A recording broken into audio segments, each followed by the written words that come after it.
Hola, yo soy Heider Jonathan Aymorrieta, soy estudiante de la licenciatura en Turismo Sustentable y Gestión Hotelera en la Universidad del Caribe. En esta ocasión yo les quiero hablar sobre como pueden ver en la imagen que tengo adelante o atrás de mí, no sé cómo explicarlo, eh, qué es la economía. Quiero que se adentren en este mundo. ¿Y cómo podemos empezar? Bueno, pues por el significado de economía. ¿Qué puede entenderse por economía? Bueno, la economía primero vamos a desmenuzarla. El primer paso sería la etimología, o sea, ¿de dónde viene la palabra? La palabra economía viene de dos palabras ancestrales de la cultura griega, en la cual podría ser oikos y nomía, que oikos significa hogar y nomía administración. Entonces juntos en la cultura griega para ese entonces se entendía como a la administración del hogar. Sin embargo, ha ido evolucionando el concepto y ahorita nosotros podemos definir la economía como la administración de bienes, productos y servicios. Esta puede ser un poco más compleja que esto, pero ya iremos abordando esos temas en el pasar del video. Ahora bien, los agentes económicos. Los agentes económicos son tres principales. Es la familia, las empresas y el Estado. El primer lugar, que es las familias, es, digamos, que una de las piezas clave, bueno, todas son claves, pero al empezar con esta, quiero decir clave porque son el pilar de lo que es la economía. Son aquellos que prestan sus servicios, aquellos que dan la mano de obra, dan su esfuerzo, dan su tiempo, dan su trabajo para que se pueda producir todos los bienes y también los servicios que nosotros consumimos. Ahora bien, ¿cómo pueden producir estos bienes y estos servicios? Gracias al segundo agente económico, que eran las empresas. Ahora bien, las empresas, ¿por qué son diferentes a la familia? Porque estas tienen un capital, tienen dinero, tienen la fuente de cómo generar empleos, cómo generar estos productos. Sin embargo, necesita de personas, en este caso las familias, para que trabajen con esa maquinaria, con ese capital y hagan que esto funcione, que esta dinámica empiece a generar más productos y bienes. Es una parte en la que ambos se necesitan. Y aquí viene el tercer agente económico, el cual es el Estado. El Estado se encarga de regular las acciones, los movimientos que se hacen entre las empresas y los trabajadores o la familia, siendo el caso de derechos laborales, días de vacaciones, prestaciones, limitaciones de las empresas para evitar acciones monopólicas, etc. Entonces sería la familia, aquella que presta sus servicios y trabaja para generar los bienes de consumo, las empresas que se encargan de dar el capital para generar los bienes de consumo, y las empresas, aquellas que regulan toda actividad económica. Ahora bien, dentro de la economía podemos dividirla, digamos, en dos grandes partes. La primera, la macroeconomía, y la segunda sería la microeconomía. Ahora bien, ¿qué es lo que hace la macroeconomía? ¿Por qué esta es tan relevante? Digamos que no es lo mismo ir a checar cómo funciona la administración de los productos, bienes y servicios de una tiendita de la esquina, de una empresa pequeña o de una empresa quizá un poquito más grande, pero que no necesita saber del Producto Interno Bruto del país o de cómo están funcionando las guerras fuera de su área. O sea, la microeconomía se centra en algo muy específico. Ve a las empresas, a las familias y a los individuos. Esta es a una menor escala. Digamos que la microeconomía son partes individuales y la macroeconomía estudia cómo interactúan estas partes individuales. Sería un punto pequeño en la microeconomía y la macroeconomía muchos puntos pequeños. Ahora, ¿qué cosas estudia la microeconomía? Y un poco más específicos. Estudia las siguientes estructuras teóricas: la teoría del consumo, la producción, el mercado y la distribución. O sea, qué es lo que van a consumir los clientes, cómo se deben de producir esos bienes, un poco del mercado, cómo funciona la oferta, la demanda, cosas un poco más complejas que eso, y la distribución, o sea, cómo van a dar ese producto, bien o servicio a través de diferentes medios para que éste llegue a las manos correctas. Ahora, la macroeconomía no estudia esto, estudia cómo se interaccionan estas pequeñas partes, o sea, los agregados cuando se suman. Aquí ya le importa cosas más grandes como la renta del país o la renta nacional, la teoría del dinero, el comercio internacional, cómo se desarrollan diferentes políticas y el desarrollo económico. Aquí también estudiamos la deuda pública, la deuda privada, el déficit público, varias cosas. También se puede encontrar el desempleo, el Producto Interno Bruto, como había mencionado antes. Y esa sería básicamente la diferencia entre estos dos. Ahora bien, tenemos dentro de la economía otra forma de clasificarla. Esta sería la economía abierta y la economía cerrada. Básicamente, una economía abierta es aquella que permite dar libertad a las empresas para que sus productos puedan ser vendidos fuera del área de donde están destinadas. O sea, que sean libres de vender donde quieran, cuando quieran y como quieran, sin ninguna limitante. Por otra parte, en la economía cerrada, ¿qué es lo que tenemos? Que hay una limitación por lo general del Estado sobre el tipo de clientes y el tipo también de trabajadores que pueden estar en esas empresas. En este caso, digamos, vamos a decir un ejemplo, ¿no? Lo que pasó con Cuba. Cuba sería una economía cerrada porque directa o indirectamente solo se puede vender lo que se produce dentro del estado, dentro de ese país y no afuera, por diferentes hechos históricos, pero bueno, eso sería otra historia. Ahora bien, esto tiene sus ventajas y sus desventajas. Digamos que las ventajas de una economía cerrada puede ser que su producto no va a variar tanto o que sus clientes tampoco van a querer algo nuevo. Digamos que tiene un mercado que ya es rentable, que es seguro. Es muy poco probable que ese mercado crezca, pero digamos que esa sería su única ventaja.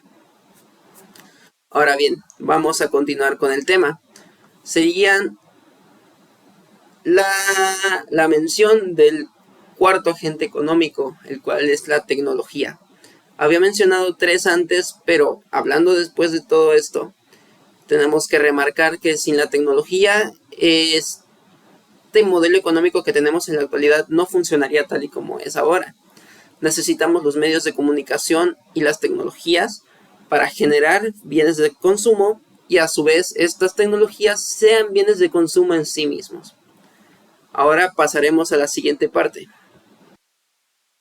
Para esta segunda parte quiero explicar un poquito más a profundidad sobre las características que tiene la economía. Vamos a tocar unos conceptos poco a poco para irlos entendiendo. El primero de ellos es la escasez de recursos. ¿Qué es la escasez de recursos? Bueno, es bastante fácil de entender. Realmente es que no hay muchas cosas que podamos agarrar para producir lo que nosotros consumimos. ¿Como qué? Los recursos naturales, como el petróleo, que sabemos que tenemos cantidades limitadas en el planeta para la demanda que tenemos en conseguir nuevos combustibles, por ejemplo, o el procesamiento de árboles, que en un uso desmedido sin sustentabilidad de por medio, esta puede resultar en una falta de esta materia prima. Entonces, básicamente, en un mundo donde la economía, en este caso capitalista, se mueve por medio de la satisfacción o de la búsqueda de la satisfacción del ser humano, pierde ahí un poquito de razonamiento o de lógica, porque realmente el ser humano nunca se puede satisfacer del todo. Entonces vivimos en una economía que busca ser ilimitada en un mundo con recursos limitados. Entonces, aquello que necesitamos para crear estos bienes o productos son cosas que debemos tratar con cuidado y siempre desde un enfoque sustentable si es que no queremos agotarlo por completo. El siguiente concepto que me gustaría tocar es relacionado un poco más a la visión que tienen las empresas sobre cómo funcionan dentro de la economía. Este es el costo de oportunidad. El costo de oportunidad es un concepto un poquito más, digamos, filosófico, por ponerlo de alguna forma. Es como ponerte a pensar en un caso hipotético sobre qué es lo que pudiste haber hecho mejor o si tomaste la decisión correcta.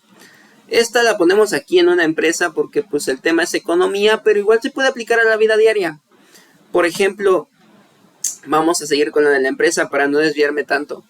Por ejemplo, ¿qué pasaría si mi decisión, en caso de yo querer comprar un negocio, por ejemplo, de comida rápida, en un pueblo quizá ya establecido con una cultura fuerte y que yo quiera llegar con una compañía de comida rápida privada como McDonald's, por ejemplo, sería algo inteligente poner eso en una comunidad donde quizá ellos ni siquiera estén relacionados a lo que son los ingredientes que yo uso. ¿Y qué pasaría si yo realmente, en lugar de escoger esa comunidad, escogiera una ciudad donde mi marca ya sea reconocida o que quizá aún no haya llegado a ese lugar, pero que también tengan el conocimiento de que esa marca existe? ¿Cuál sería la mejor decisión? Bueno, claramente sería escoger la ciudad nueva, pero si se escoge el otro por alguna razón, por arriesgar, tendrías que tomar en cuenta lo que te costó haber escogido esa decisión. Aquello que se pierde, aquello que nunca sucede debido a que escogimos un camino distinto. La filosofía básica de esto son 4 pasos. Tenemos que identificar las posibles soluciones, todas las opciones que tenemos. Después de eso, el paso 2 sería calcular. Calcular cuánto nos va a costar, qué nos va a costar, oportunidades, personas, una nueva oportunidad de negocio, dinero, tiempo, esfuerzo. Y el tercer paso sería analizar, ahora sí, sabiendo que aquí puedo ganar mucho, pero que me cueste demasiado, y que aquí pueda ganar quizá un poco menos, pero que sea demasiado fácil, habría que hacer un balance, un cálculo y al final tomar una decisión, que es el cuarto paso, el de seleccionar. Seleccionamos la opción con un mayor beneficio. Ahora bien, vamos a pasar con la clasificación de los bienes. Los bienes los podemos dividir en 3 puntos. Bienes, bueno, en realidad podemos hacerlo en más, pero los básicos van a ser 3. De consumo, intermedios y de capital. Los bienes de consumo son directamente para el agente económico de familias. Aquellos que hacen el trabajo, pues quieren consumir algo, quieren comprar quizá la nueva consola, la nueva televisión, la comida, ropa o viajar. Comprar este tipo de servicios, productos o bienes directamente entra en la primera clasificación, bienes de consumo. La segunda son los bienes intermedios. ¿Con qué se hacen los bienes de consumo? No es que aparezcan de la nada. Necesitan tela, sea de origen animal, de origen vegetal. Si quieres comer, necesitas carne, necesitas vegetales, necesitas para ir a la escuela, no sé, madera para libretas o diferentes tipos de minerales para tu dispositivo móvil, tu computadora. Entonces, los bienes intermedios serían esos, los recursos naturales, o las materias primas, mejor dicho. Y por tercero, en la clasificación de los bienes tenemos los bienes de capital.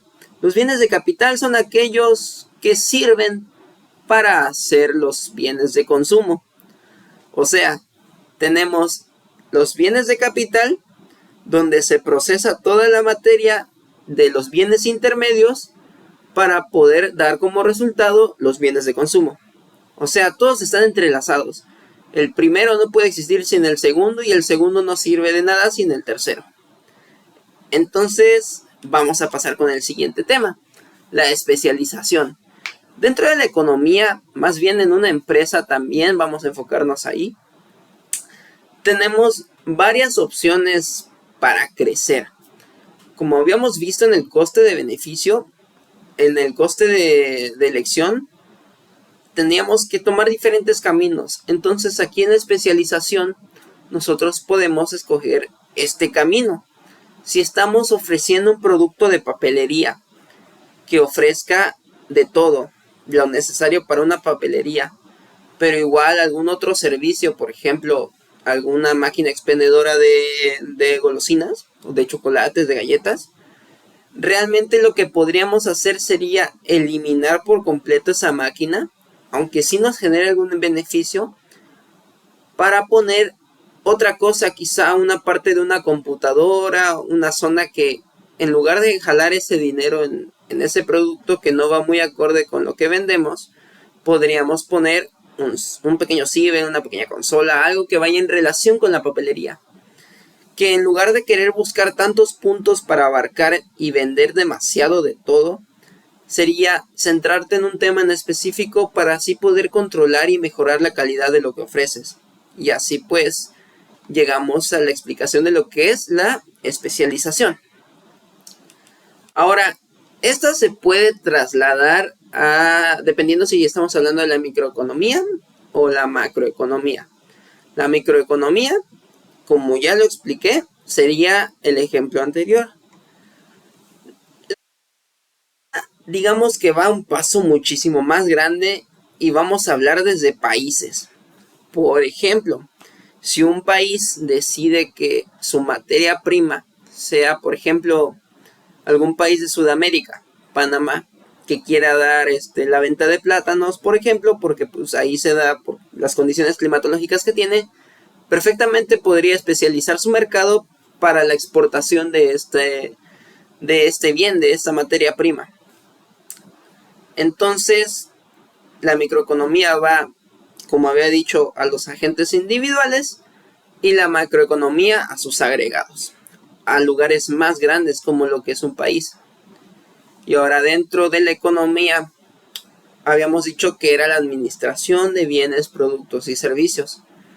Pero aquí en la economía también tenemos, pues, ¿qué es lo que administramos? Al final, ¿cómo obtenemos lo que tenemos? Por medio del intercambio. El intercambio es la forma en la que se da un bien, un producto o un servicio por un bien, un producto o un servicio, uno por otro, porque todas las personas tenemos capacidades diferentes, talentos diferentes, entonces nosotros no podemos ser todólogos, esos tiempos ya pasaron, necesitamos de los demás, de lo que los demás nos ofrecen y nosotros darle algo a cambio. Entonces, ¿cómo nosotros regulamos cuánto vale lo que los demás hacen? Con dinero. Entonces, fue tan fácil poner dinero en la economía para que ahora todos tengamos una idea de cuánto equivale lo que tú me estás ofreciendo. Algo que empezó como el trueque terminó en algo más complejo como la economía, en el intercambio de una divisa. Y ahora vamos a pasar con la siguiente parte. Muy bien, ahora para esta parte vamos a meternos un poquito con las matemáticas. Aquí simplemente daré una explicación que dé una idea general, que se entienda el concepto. No profundizaré en números, funciones, letras, nada de eso. Ahora, vamos con el siguiente parte, profundizando un poquito más en la economía.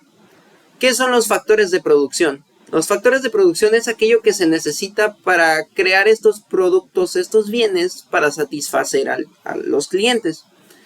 ¿Qué se necesita? Tenemos 4 principales, las cuales son la tierra, o sea, el terreno, el lugar donde físicamente vamos a estar en un espacio para trabajar. El segundo, el trabajo o la mano de obra, aquellas personas que nos van a prestar sus servicios para hacer que funcione esta producción de este bien. El tercero es el capital, que como ya habíamos comentado, es aquello que se necesita para trabajar. El cuarto es la capacidad empresarial. Esto va un poco más con la capacidad intelectual que tenga la persona para poder crear un nuevo emprendimiento o mantener a flote uno ya existente. Y el quinto factor es uno bastante nuevo, digamos, entre comillas. Este es el uso de la tecnología. El uso de la tecnología para ampliar la capacidad que tenga nuestro negocio Y este factor de producción lo que hace es básicamente elevar y actualizarnos en medio de la economía del mercado actual. Ahora, hay algo llamado función de producción, que es una ecuación matemática de la cual tenemos algunos factores. Simplemente la voy a comentar por encima porque pues la intención de este video no es dar una clase sobre esto. Es una fórmula que básicamente nos indica la producción de una empresa. Esta se puede aplicar para cuando queramos saber cuánto está produciendo nuestra empresa. Si nosotros vendemos galletas de donde sea, revendidas del Costco, vamos a ver con cuánto dinero o con cuántas horas de trabajo, de esfuerzo, nosotros vamos a conseguir esas galletas y con cuántas horas de nuestro trabajo podemos conseguir el dinero, para conseguir esas galletas, y al final cuántas galletas podemos conseguir con nuestro trabajo. Con esta fórmula seríamos capaces de hacer un número exacto sobre esto. La siguiente parte sería el tema de la ley de rendimientos marginales decrecientes. Esto básicamente, digamos que es un poquito más complicado.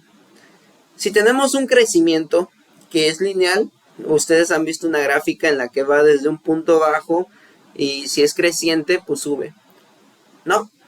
En este caso, si tenemos X cosas, si tenemos, digamos, mucha demanda y abajo mucha oferta, pues esta línea va a ir creciendo, ¿no? Por decirlo de alguna forma.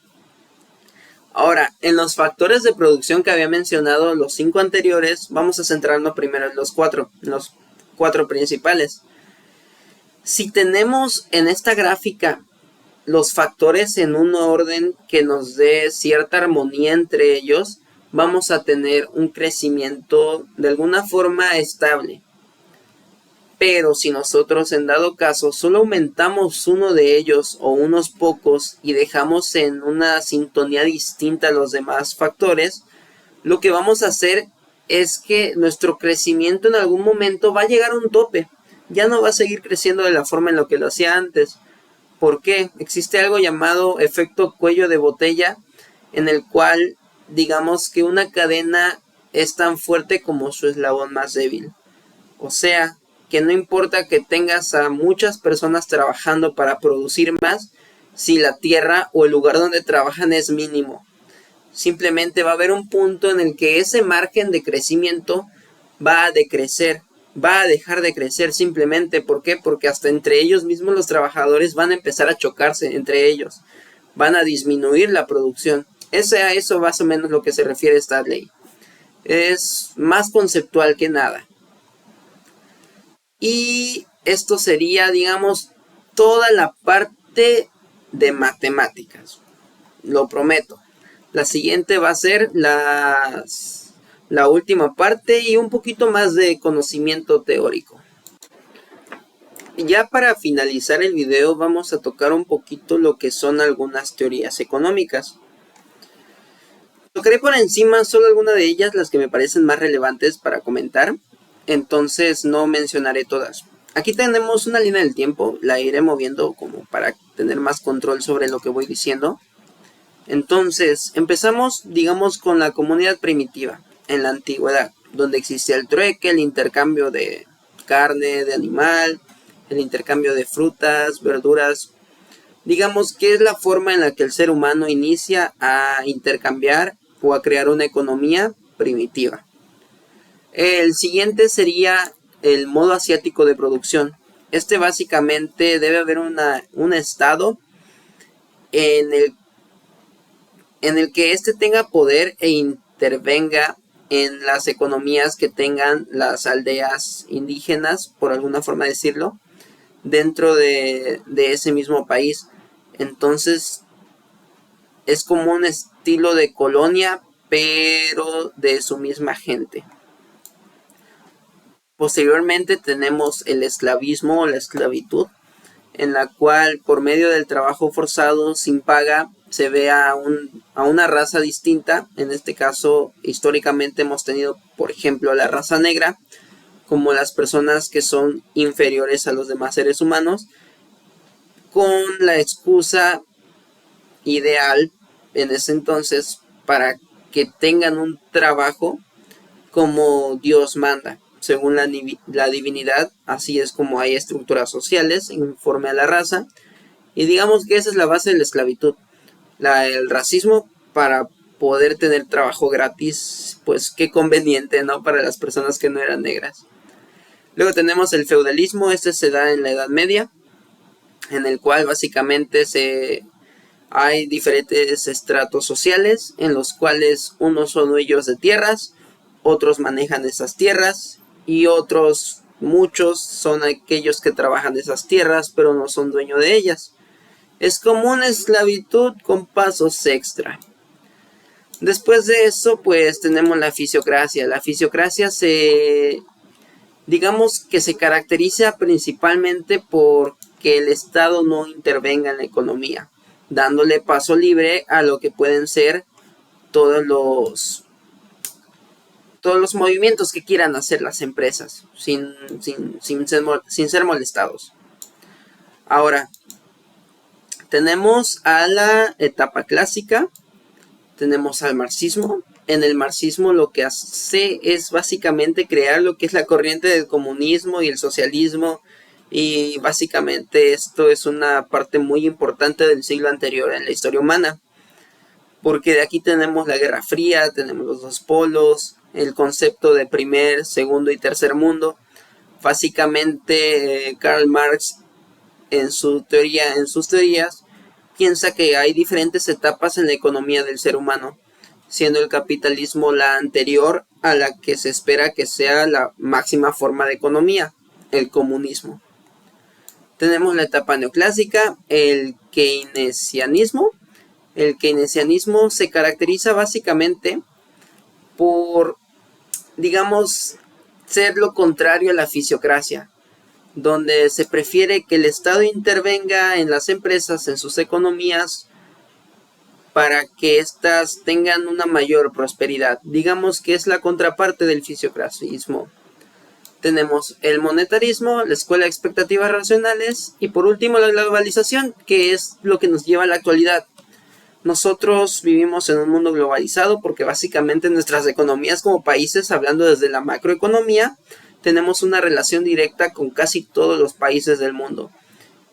Esto es casi gracias al internet, igual a la facilidad que tenemos con los medios de transporte, los barcos, los aviones. La inmediatez de este mundo ha hecho que nosotros estemos más conectados que nunca. Esto sería el final de mi video. Muchas gracias por ver. Espero que les haya servido en sus estudios. Si tienen alguna duda, pues pueden hacérmela saber aquí en un comentario en mi canal. Y eso sería todo de mi parte. Muchas gracias por ver.